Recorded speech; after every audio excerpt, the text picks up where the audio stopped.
और बाप रे बाप, महाराज ये क्या हो क्या रहा है?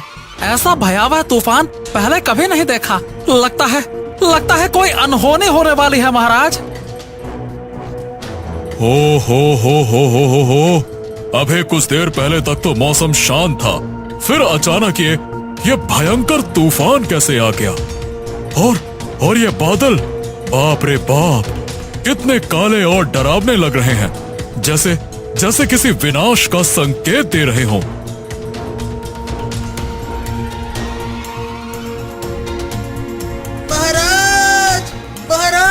महाराज, अरे महाराज, एक भयावह औरत महल की ओर बढ़ रही है। उसका चेहरा बिल्कुल चुड़ैल जैसा है, भयानक और डरावना। जो भी उसके सामने आ रहा है वो उसे बेरहमी से नष्ट कर रही है। वो बड़ी तेजी से महल की ओर बढ़ रही है महाराज, महल की ओर ही आ रही है वो। राजा के चेहरे पर चिंता की लकीरें उभर आती हैं। वो तुरंत निर्णय लेते हैं। मंत्री, समय नहीं है, तुरंत महारानी और राजकुमारी को भीतर ले जाओ और महल के सारे दरवाजे बंद कर दो, कोई भी बाहर ना निकले, तुरंत। मंत्री, आप राजकुमारी को अंदर ले जाइए, हम यहीं रुकेंगे। हम राजा को ऐसे अकेले नहीं छोड़कर जा सकते। हमें लगता है कि ये किसी ने आक्रमण किया है। हम यहीं बैठकर देखना चाहते हैं, आखिर ऐसा कौन है जो हमारे राज्य पर आक्रमण कर रहा है। अरे महारानी, आपको बात समझ में नहीं आ रही क्या? यह कोई आक्रमण नहीं है, यह तूफान है, तूफान। जी हाँ, सिर्फ वही लोग बच सकते हैं जो काले जादू के भक्त हैं। आप समझ क्यों नहीं रही हैं? ये आक्रमण होता तो हम निपट लेते, लेकिन ये तूफान हमें बता रहा है कि यह किसी अनहोनी की निशानी है। आप अंदर जाइए और राजकुमारी को संभालिए, हम यहाँ देखते हैं, जाइए। महाराज, कहीं ये सुरेखा की चाल तो नहीं? सुरेखा का नाम सुनते ही महाराज चिंता में पड़ गए। सुरेखा? हाँ, हम उसी सुरेखा की बात कर रहे हैं जिनको आपने राज्य से निकाल दिया है। हाँ, हम समझ रहे हैं। सुरेखा, जिसको हमने राज्य से निकाल दिया था, परंतु वो तो एक डायन थी, एक खतरनाक डायन। हर पूर्णिमा की रात 14 बच्चों की बलि चढ़ाती थी, तंत्र मंत्र विद्या करती थी, काले जादू का विधि विधान करती थी। अगर हम उसको राज्य में रख लेते तो वो हमारे राज्य का विनाश कर देती। विनाश तो महाराज वो अभी भी करेगी, आप देख रहे हैं। हमें तो ये लग रहा है ये उसी के आने की खबर है। वो दोनों अभी बात कर ही रहे थे, तभी वहाँ सुरेखा आई। सुरेखा का रंग काला था, उसके लंबे लंबे बाल थे, चेहरा डरावना था। उसको देखकर ही पता लग रहा था कि वो डायन है। महाराज उसको देखकर डर गए। महारानी भी डर से कांपने लगी। राजा ने बड़ी हिम्मत करके कहा, अब देखो सुरेखा, तुम इस राज्य में नहीं रह सकती। तुम इस राज्य से निकाली जा चुकी हो और ये हमारा और पूरे गांव वालों का फैसला था, इसलिए तुम क्रोधित नहीं हो सकती। हमारी बात को समझने की कोशिश करो। हमने तुम्हें कोई नुकसान नहीं पहुंचाया, बस राज्य से निकाल दिया। गांव के लोग आए दिन तुम्हारे पास जाते थे, किसी को किसी से दिक्कत थी तो कई लोग आए दिन काले जादू की तरफ बढ़ रहे थे, और इसी काले जादू के रहते गांव के कई लोगों ने अपनी जान गंवा दी। तो हमारी बात को समझने की कोशिश करो। बस यही कारण था, हम लोगों की मदद करना चाहते थे। हम राजा हैं, राजा। यहाँ का भला हम नहीं करेंगे तो कौन करेगा, बताओ। राजा की बात सुनकर सुरेखा जोर जोर से हंसते हुए बोली, तुम्हें क्या लगता है महाराज, तुम मुझे राज्य से निकाल दोगे और मैं हाथ पे हाथ रखकर बैठी रहूंगी? मुझे क्या अपने गांव का एक गरीब किसान समझा हुआ है? जिसको आपने आदेश दिया वो उसी को मानने को तैयार हो गया। किसी को कारावास में डाल दिया तो वो सारी जिंदगी कारावास में काट देता है, मैं डायन हूँ, डायन। तेरे परिवार का, तेरे राज्य का विनाश करके रहूंगी। तूने एक डायन को अपने राज्य से निकाला है। अगर मैं तेरी जिंदगी को तहस नहस ना कर दूं, तो मेरा नाम भी सुरेखा डायन नहीं। अब तू मुझसे नहीं बच सकता। इतना बोलकर सुरेखा ने छोटी सी राजकुमारी को गोद में उठा लिया। राजकुमारी सुरेखा की गोद में जाकर रोने लगी। राजकुमारी छोटी थी, वो सुरेखा के डरावने चेहरे से डर रही थी। राजकुमारी को सुरेखा की गोद में देखकर महारानी की जान हलक में अटक गई। राजा ने बड़े ही मजबूर होकर कहा, सुरेखा, सुरेखा देखो मेरी बात, मेरी बात ध्यान से सुनो। सुरेखा, मेरी बेटी को छोड़ दो। तुम चाहे तो इस राज्य में रह सकती हो, लेकिन मेरी बेटी को छोड़ दो। अब मैं इस राज्य से निकाली जा चुकी हूँ। अब इस राज्य में मैं दोबारा तभी आऊंगी जब तुम्हारी बेटी और तुम्हारी प्यारी महारानी, जिसको तुम अपनी जान से भी ज्यादा प्यार करते हो, इन दोनों में से एक नहीं रहेगी।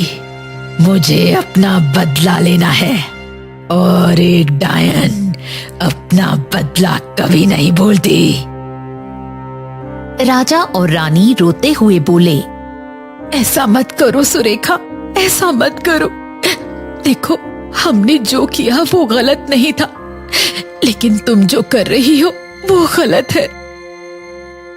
सुरेखा ने महारानी की बात का कोई जवाब नहीं दिया और राजा की तरफ देखकर बोली, राजा, मैं तुम्हारी पुत्री को छोड़ दूंगी, लेकिन तुमको उसके लिए मेरे 3 काम करने होंगे। अरे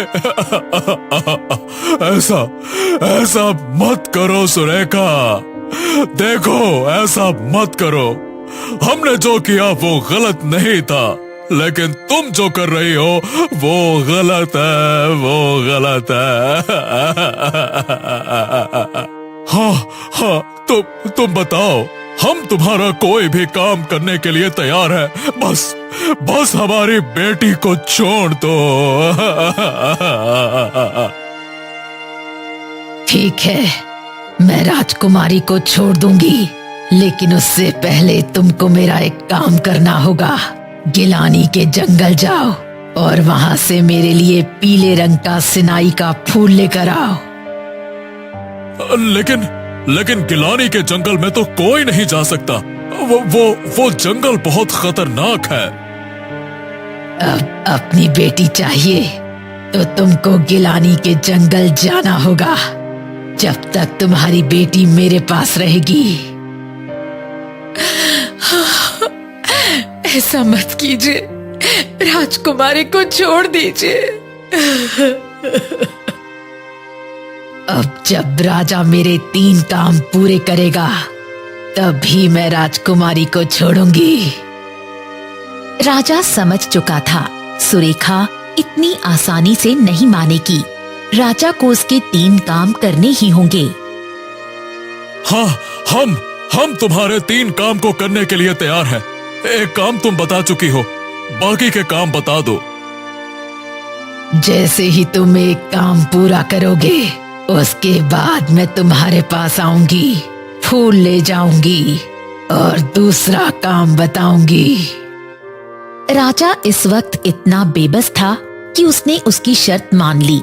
सुरेखा राजकुमारी को लेके वहां से गायब हो गई। राजकुमारी के जाते ही महल में कोहराम मच गया। आपने उसकी शर्त क्यों मानी? आप जानते भी हैं वो जंगल कितना खतरनाक है। अरे तो क्या अपनी बेटी को उसे मारने दूं? अरे उसकी शर्त मान ली हमने, फिर भी वो राजकुमारी को अपने साथ ले गई। अरे हमको तो ये भी नहीं पता कि आगे वो हमारे सामने भला कौन सी 2 और शर्तें रखने वाली है। डायन कहीं की। महाराज, आप चिंता मत करिए। मैं किसी आदमी के जाने का वहां प्रबंध करता हूँ। आपको स्वयं जाने की कोई आवश्यकता नहीं है। आपको कुछ हो गया तो? नहीं, हम स्वयं ही जाएंगे और कोई नहीं जाएगा। हमारी बेटी खतरे में है तो हमें ही उसे बचाने जाना चाहिए। हम किसी और की जान को खतरे में नहीं डाल सकते। मंत्री जी, हमारे जाने की तैयारी की जाए। ठीक है महाराज, परंतु मैं तो आपके साथ चल ही सकता हूँ। ठीक है।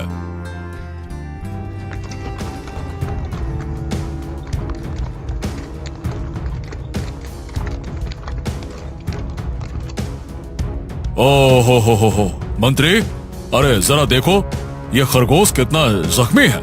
इसके जख्म से खून रिस रहा है। चलो, हमें उसकी मदद करनी चाहिए। अब महाराज, हमें समय पर गिलानी के जंगल पहुंचना होगा। अब देरी हो गई तो सुरेखा क्रोधित हो जाएगी। अरे उसके डर की वजह से हम किसी को अपने सामने मरते हुए नहीं देख सकते। इतना बोलकर राजा घोड़े से उतर गए। राजा ने देखा खरगोश बहुत ज्यादा घायल था। राजा ने खरगोश के जख्मों को साफ किया और उस पर मरहम लगाया। कुछ ही देर में खरगोश को होश आ गया। खरगोश ने कहा, हाँ, राजा, हाँ, राजा, आपने मेरी बहुत मदद की है। आपने मेरी जान बचाई। बताइए, मैं आपकी क्या मदद कर सकता हूँ? हमें गिलानी के जंगल में जाना है, परंतु वहाँ के खतरों से हम भयभीत हैं। महाराज, मेरे पास एक उपाय है। कैसा उपाय? आप मुझे भी साथ ले चलिए। मैं उस जंगल के बारे में बहुत कुछ जानता हूँ। वो जंगल बहुत ही खतरनाक है, लेकिन मैं आपको रास्ता दिखा सकता हूँ। तुम सही कहते हो। हमें सावधानी बरतनी होगी। आप महाराज, मुझे लगता है कि इस खरगोश को साथ ले जाना चाहिए। यह हमें खतरनाक जंगल में फूल की तलाश करने में मदद कर सकता है। क्या कहते हैं महाराज? तुम ठीक कह रहे हो। ठीक है, तुम हमारे साथ चल सकते हो। तीनों जंगल की तरफ बढ़ने लगते हैं, लेकिन रास्ते में अचानक कुछ अजीब घटनाएं घटती हैं। सावधान, सावधान महाराज, आगे एक खतरनाक धुआं आ रहा है। अरे, अब हम क्या करें? हम इससे बचकर कैसे निकलें? चिंता मत करिए महाराज, मैं रास्ता जानता हूँ। आप मेरे पीछे आइए, आइए। खरगोश रास्ता दिखाते हुए तीनों को आगे ले जाता है। आगे घना जंगल, जहाँ अंधेरा और रहस्यमयी सन्नाटा पसरा हुआ था। खरगोश तेजी से रास्ता दिखाते हुए आगे बढ़ता है और दोनों उसके पीछे पीछे चलते हैं। हाँ, खरगोश, क्या तुम इस जंगल के हर कोने को जानते हो? ये जंगल मेरी दुनिया है महाराज। मैं यहाँ के हर पत्थर, हर छाया को पहचानता हूँ। बस आंखें खुली रखिए, खतरा कभी भी आ सकता है। हाँ। अचानक चारों ओर हलचल होने लगती है। पेड़ों के पत्ते तेजी से हिलने लगते हैं और जमीन के नीचे से अजीब सी गूंज उठती है। अरे, ये कैसी आवाज है? अब ये तो बड़ी अजीब सी आवाज है। हमें डर लग रहा है। अब महाराज, ये कोई साधारण जंगल नहीं है। लगता है कि यहाँ कोई शक्ति हमें देख रही है। अचानक जमीन फटने लगती है और एक विशाल माया प्रकट होती है। सामने एक भव्य महल उभर आता है जो सोने और चांदी से चमक रहा था। द्वार अपने आप खुलता है और भीतर से मीठी आवाजें बुलाने लगती हैं।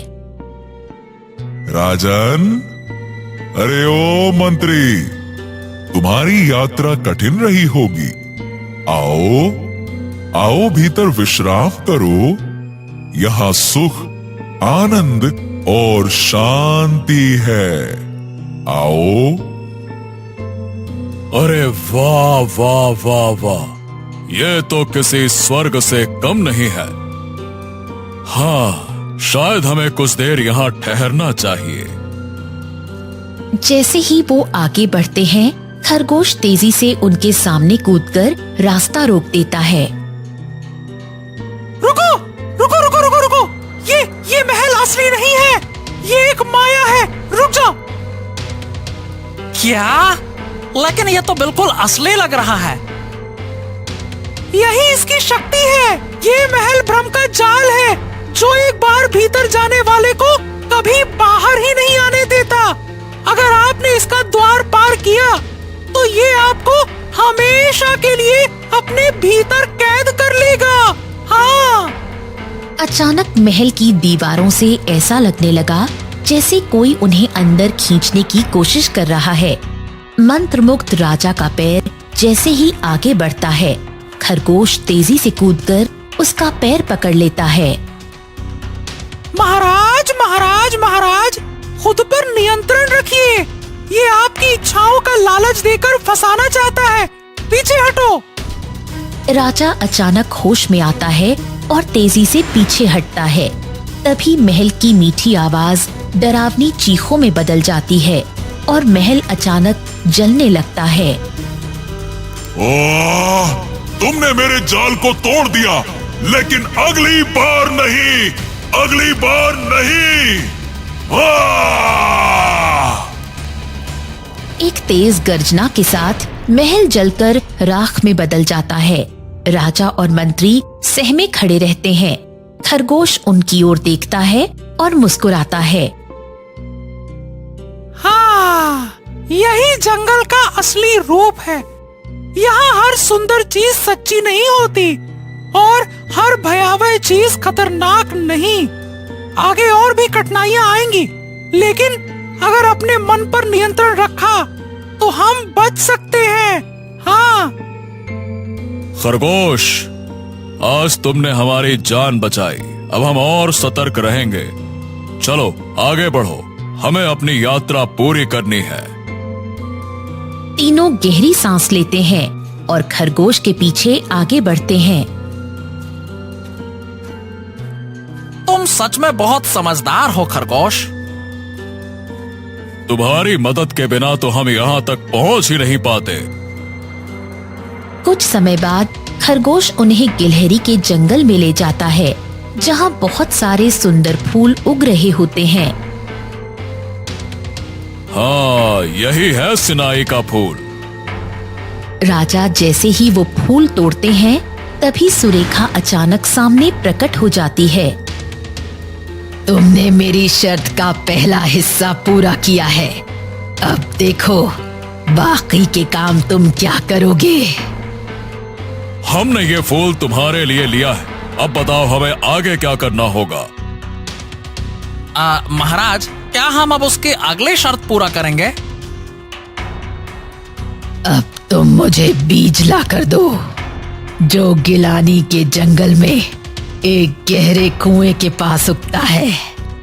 अगर तुम वो बीज ले आए तो फिर तुम्हें तीसरी शर्त के बारे में बताऊंगी। लेकिन ध्यान रखना, उस कुएं के पास बहुत ही खतरनाक चीजें हैं। अगर तुम उनसे पार नहीं पा सके तो ये तुम्हारी आखिरी और अंतिम कोशिश होगी।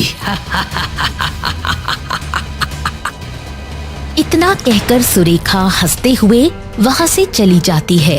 राजा और मंत्री अब एक दूसरे को देखकर परेशान होते हैं। महाराज, यह तो बड़ा मुश्किल काम लगता है। कुएं के पास जो खतरनाक चीजें हैं, उनका क्या करेंगे?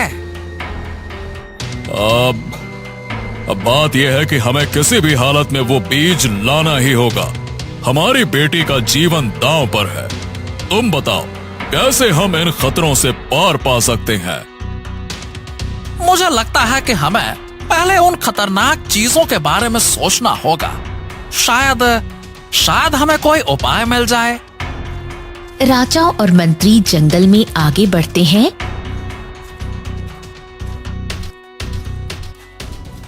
एक स्थान पर उन्हें एक बड़ी खौफनाक जलती हुई लावा नदी दिखती है। ये क्या है? ये तो जलती हुई नदी है, हम इसे कैसे पार करेंगे? आप, मुझे लगता है कि हमें इस लावा को पार करने के लिए कोई जादुई वस्तु या सहारा चाहिए। तभी खरगोश जो उनके साथ चल रहा होता है वो कुछ सोचकर एक रास्ता बताता है। महाराज, मुझे याद आया। हाँ, याद आ गया। मुझे लगता है कि उस पुराने जंगल में एक जादुई पानी का पत्थर है। यदि हम वो पत्थर लाएं, तो ये लावा नदी शांत हो जाएगी। हाँ। राजा और मंत्री गहरे जंगल में बढ़ते हुए जादुई पत्थर की तलाश में थे। जंगल में अजीब से सन्नाटे की आवाजें आ रही थीं। अचानक उन्हें एक बड़ा सा चमकता पत्थर दिखाई दिया जो बीच जंगल में पड़ा था। महाराज, ये देखिए, ये पत्थर। हाँ, वही जादुई पत्थर जिसे हमें ढूंढना था। हाँ हाँ हाँ हाँ हाँ, ये वही पत्थर है। चलो जल्दी से इसे उठाओ, हम समय बर्बाद नहीं कर सकते, जल्दी करो। राजा और मंत्री जैसे ही पत्थर के पास पहुँचे, अचानक से उनके पैरों के नीचे से जमीन में हलचल होने लगी। पास ही एक खौफनाक फूल उगाया जिसका रंग नारंगी और लाल था और उसकी पंखुड़ियां तेज धार वाली कांटों जैसी थी। अरे बाप रे महाराज, ये क्या है? अरे ये फूल तो देखिए, लगता है कि जैसे हम पर हमला करने के लिए तैयार है। राजा ने तुरंत अपनी तलवार निकाली और फूल की तरफ देखा। जैसे ही वो फूल राजा और मंत्री के पास पहुंचा, राजा ने एक झटके में तलवार घुमाई और फूल के कई टुकड़े काट गिराए। हमारे रास्ते में कोई भी अड़चन आए, हम उसे काट कर रास्ता बना लेंगे। हाँ महाराज, आपने बहुत अच्छा किया, हम बाल बाल बच गए। ये जंगल तो वाकई में खतरनाक है। राजा और मंत्री अब जल्दी से पत्थर को उठाने की कोशिश करते हैं और वो उस जादुई पत्थर को उठा लेते हैं। महाराज, ये जंगल तो माया से भरा हुआ है। यह तो किसी भी पल और भी खतरनाक हो सकता है। अब महाराज जल्दी करिए, ये जंगल माया से भरा हुआ है। अगर हम देर करेंगे तो ये पूरा जंगल जीवित हो सकता है। हाँ, यहाँ के पेड़ पौधे और जीव जंतु तुरंत जाग जाते हैं। हाँ, तुरंत जाग जाते हैं। जल्दी करिए, जल्दी। हाँ, तुम सही कह रहे हो खरगोश, हमें जल्दी से यहाँ से निकलना होगा। हम और देर नहीं कर सकते, चलो जल्दी करो। राजा, मंत्री और खरगोश सभी जल्दी से पत्थर लेकर जंगल से बाहर निकलने के लिए दौड़ पड़े। जैसे ही वो जादुई पत्थर के साथ बाहर पहुँचे, अचानक से जंगल की घनी अंधेरी वायु की घेराबंदी शुरू हो गई, लेकिन वो उसे पार कर चुके थे। हाँ महाराज, अब हमें और कोई खतरा नहीं है। हम ये पत्थर लेकर यहाँ से सुरक्षित बाहर निकल आए हैं। हाँ हाँ, वाकई में सचमुच ये जंगल तो भाई एक माया का खेल था, लेकिन आखिरकार हमने इसे पार कर ही लिया। राजा ने पत्थर को हाथ में पकड़ लिया और बिना किसी डर के लावा नदी के किनारे पर लाकर उसे अंदर डाल दिया। जैसे ही पत्थर लावा में गिरा, वहाँ से एक उज्जवल रोशनी निकली और लावा की लहरें शांत हो गईं। नदी के रास्ते में एक पतली सी राह बन गई जो उन्हें पार करने का रास्ता दे रही थी। अरे महाराज, ये देखिए, पत्थर के गिरते ही नदी ने रास्ता बना दिया। ये तो वाकई एक जादू है महाराज। हाँ, अब हम आगे बढ़ सकते हैं मंत्री। ये हमारी यात्रा का अगला कदम है, जल्दी चलो। अब महाराज, मैं आगे की यात्रा अब नहीं कर सकता। ये रास्ता बहुत खतरनाक है और मेरी छोटी सी जान इन सभी खतरों से नहीं निपट सकती। अब आप अकेले ही नदी के पार जाइए। खरगोश मित्र, तुमने हमारी बहुत मदद की। तुम्हारा साथ बहुत जरूरी था और तुम्हारी सुरक्षा की चिंता है मुझे, पर तुम्हें डरने की कोई जरूरत नहीं है। तुम्हारे बिना हम यहाँ तक नहीं पहुँच पाते। महाराज, खरगोश भी अपनी सीमा को समझता है। अब हमें अकेले ही इस चुनौती को पार करना होगा। हम सब मिलकर ही यहाँ तक पहुंचे हैं, लेकिन अब हमें ही इस आखिरी मोड़ को पार करना होगा। तुम सही कह रहे हो मंत्री। हमें इस यात्रा को अकेले ही आगे जारी रखना होगा। खरगोश, तुम्हारा धन्यवाद। तुमने हमारी मदद की। अब तुम्हारे बिना हम आगे बढ़ेंगे और ये चुनौती पूर्ण करेंगे। धन्यवाद। आपका बहुत बहुत धन्यवाद महाराज। मैं जानता हूँ अब आप इसे पूरी शिद्दत से पूरा करेंगे। मेरी शुभकामनाएं आपके साथ हैं। राजा और मंत्री ने खरगोश को पीछे छोड़ते हुए नदी की ओर बढ़ना शुरू किया। लावा की नदी अब शांत हो चुकी थी। वो दोनों जल्दी से लावा नदी के पार पहुंचते हैं और अगला कदम बढ़ाते हैं, लेकिन जैसे ही वो नदी के पार पहुंचे, एक और चुनौती उनके सामने खड़ी थी। हाँ, कुछ तो है जो हमारे रास्ते में आ रहा है। हमें तैयार रहना होगा मंत्री। अचानक सामने झाड़ियों से एक सांप निकलता है। सावधान सावधान महाराज, सांप सांप, ये बहुत खतरनाक सांप है। सावधान रहिए महाराज, सावधान रहिए। डरो मत, डरो मत, डरो मत, डरो मत। अरे अरे, हाँ हाँ, आराम से, हम इसे संभाल लेंगे। डरो मत, डरो मत। राजा अपनी तलवार से सांप को मारकर रास्ता साफ करता है। हमें रुकना नहीं है, अब आगे चलो, चलो।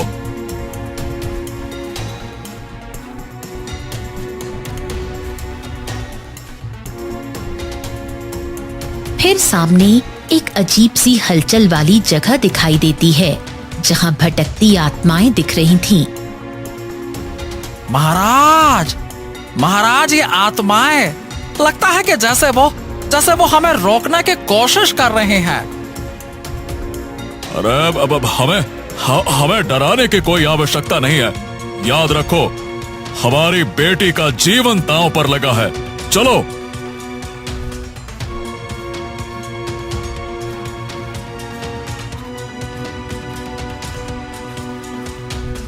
राजा और मंत्री साहसिक कदमों से आत्माओं के बीच से गुजरते हैं। जब एक आत्मा सामने आती है। तुम लोग इस जंगल में क्यों आए हो?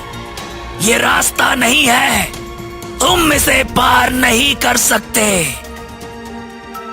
अब हमारी इच्छा मजबूत है। हम अपनी बेटी को बचाने आए हैं। हमें रास्ता दिखाओ, नहीं तो तुम खुद हमारी मदद करोगे। आत्मा थोड़ा रुकती है और फिर खुद ब खुद रास्ता दिखाती है। हाँ, तुम लोग नेक दिल हो, वो बीज तुम्हें मिल जाएगा। जाओ। राजा और मंत्री आगे बढ़ते हैं।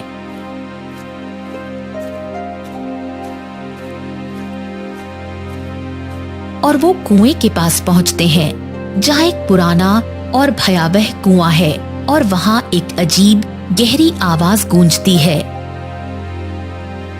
तुम लोग यहाँ क्यों आए हो? क्या तुम्हें अपनी जान से प्यार नहीं है?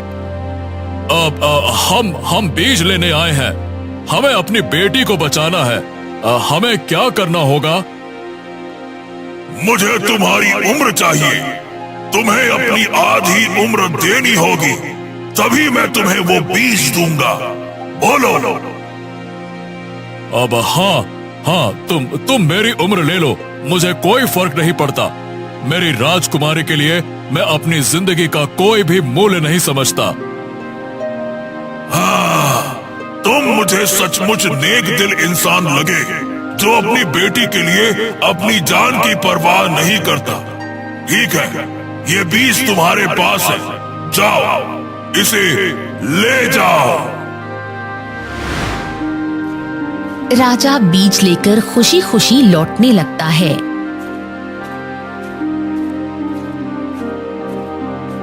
महाराज, आपने अपनी जान की कीमत पर यह सही बीज लिया है।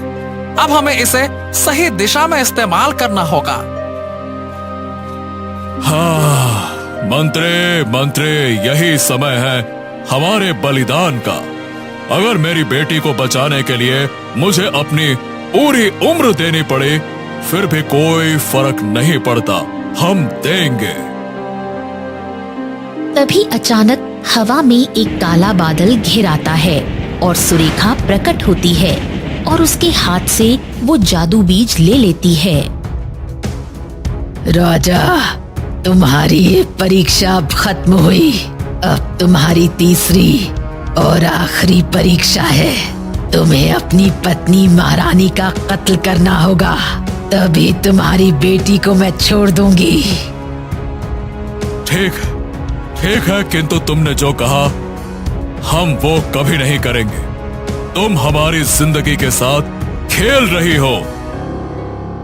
और यह क्या बकवास है चुड़ैल? तुम हमें और हमारे परिवार को इस खौफनाक चक्रव्यूह में क्यों फंसा रहे हो? हैं?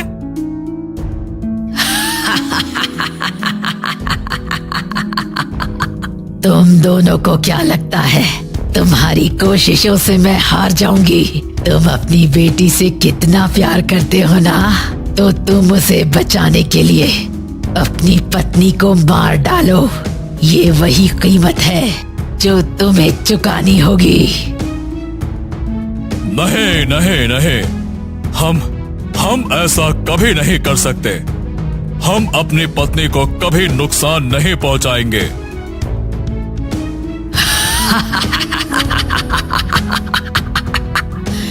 तुम करोगे राजा, तुम करोगे। मैं तुम्हें मजबूर कर दूंगी। फिर वो एक जादुई हंसी के साथ वहाँ से उड़ जाती है। राजा और मंत्री दोनों उदास होकर महल की ओर लौटते हैं। रास्ते में राजा के चेहरे पर चिंता और दुख की लहरें साफ दिख रही थीं। वो पूरी तरह से निराश था।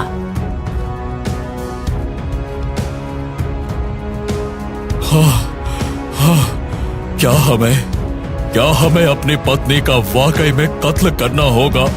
क्या ये वाकई एकमात्र रास्ता है? महल पे पहुंचते ही वो सीधे अपनी पत्नी महारानी के पास जाते हैं। महारानी उन्हें देखकर घबराई हुई और उसकी आंखों में डर था। चुड़ैल ने आखिरी परीक्षा बताई है। उसने तुम्हें मारने के लिए कहा है। महारानी कुछ देर तक चुप रही, फिर गहरी सांस लेते हुए बोली, महाराज, हमारी बेटी वो हमारी एकमात्र उम्मीद है। अगर मेरी जान की वजह से वो बच सकती है तो मुझे कोई ऐतराज नहीं है। मुझे खुशी होगी कि मेरी बलि से वो सुरक्षित रहेगी। महारानी, तुम जो कह रही हो वो हमारे लिए बहुत कठिन है। अरे हम तुम्हें कभी भी नुकसान नहीं पहुंचाना चाहते, लेकिन अगर ये हमारे परिवार की सुरक्षा का सवाल है तो मुझे तुम्हारी इच्छाओं का सम्मान करना होगा।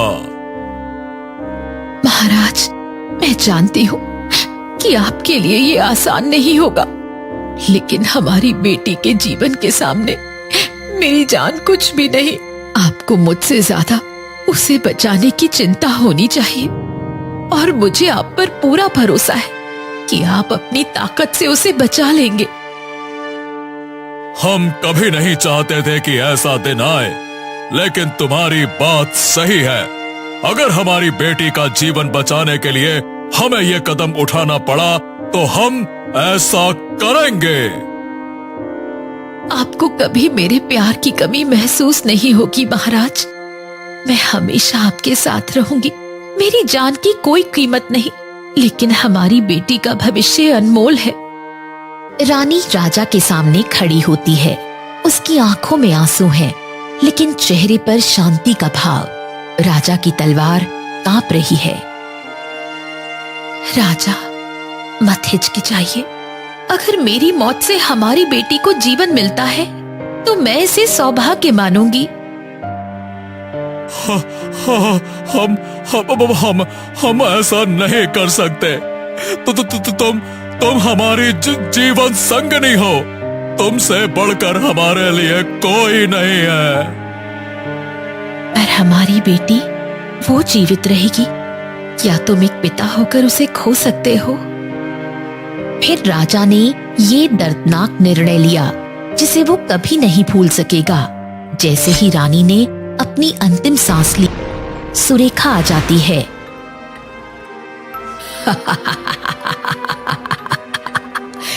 राजा, तुम सच में एक सच्चे पिता निकले।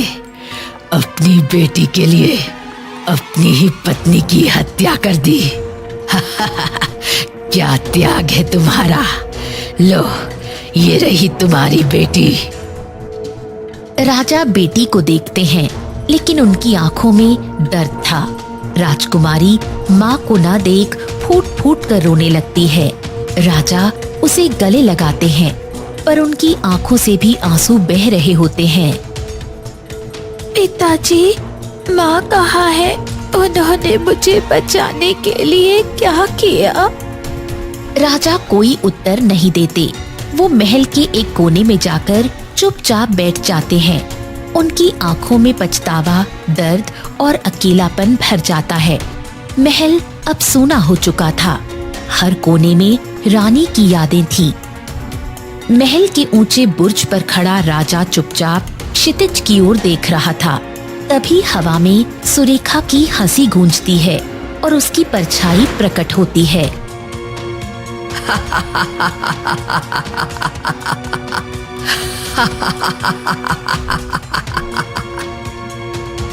राजा, कैसा लगा अपनी ही पत्नी को मारकर?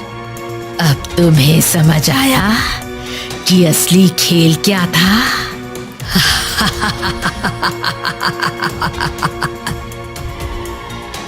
ओ, तूने हमें धोखा दिया। ये परीक्षा नहीं, एक छल था। ये एक छल था।